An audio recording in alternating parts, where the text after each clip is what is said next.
Hi friends, இன்றைக்கி தக்காளி குருமா தான் செய்ய போகிறேன். அதுக்கு மிக்ஸி ஜாரில் அரை கப் அளவுக்கு தேங்காய், 4 முந்திரி பருப்பு, 1 டீஸ்பூன் சோம்பு, அரை டீஸ்பூன் மிளகு, அரை டீஸ்பூன் கசகசா ஊற வச்சு சேர்த்துருக்கேன்.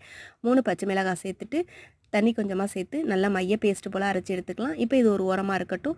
ஒரு குக்கர் வச்சுட்டு 1 டேபிள் ஸ்பூன் அளவுக்கு எண்ணெய் விட்டுக்கலாம். எண்ணெய் சூடானதும் 4 கிராம்பு, 2 பட்டை, 2 ஏலக்காய், ஒரு நட்சத்திர சோம்பு, அரை டீஸ்பூன் சோம்பு சேர்த்துட்டு நல்லா பொரிஞ்சதும் ஒரு பெரிய வெங்காயத்தை பொடியாக நறுக்கி சேர்த்து நல்லா வதக்கிக்கலாம். வெங்காயம் நல்லா வதங்கினதும் 1 டீஸ்பூன் அளவுக்கு இஞ்சி பூண்டு விழுதை சேர்த்து பச்சை வாசனை போகிற அளவுக்கு வதக்கிக்கலாம். இப்போ 2 தக்காளியை சேர்த்துட்டு நல்லா வதக்கிக்கலாம். தக்காளி ஓரளவுக்கு வதங்கினதும் தேவையான அளவு உப்பையும் சேர்த்துக்கலாம். உப்பை சேர்த்துட்டு நல்லா கலந்து கொடுத்துடலாம். கலந்து கொடுத்துட்டு நம்ம அரைச்சி வச்சிருந்த பேஸ்ட்டை சேர்த்து கொஞ்சமாக தண்ணி சேர்த்துக்கலாம். தண்ணி சேர்த்துட்டு நல்லா கலந்து கொடுத்துட்டு இப்போ மூடி போட்டு வெயிட்டு போட்டு 2 விசில் விட்டு எடுத்துக்கலாம். 2 விசில் வந்ததும் ஓப்பன் பண்ணி பார்த்துக்கலாம். ரொம்ப திக்காக இருக்குது, அதுக்காக அரை கப் அளவுக்கு தண்ணி சேர்த்துக்கலாம். அரை கப் அளவுக்கு தண்ணி சேர்த்து கொஞ்சம் நேரம் கொதிக்க விட்டுட்டு கருவேப்பிலையும் கொத்தமல்லியும் தூவிட்டு இறக்கணுன்னா ரொம்ப அருமையான தக்காளி குருமா ரெடி ஆகிடும். நன்றி.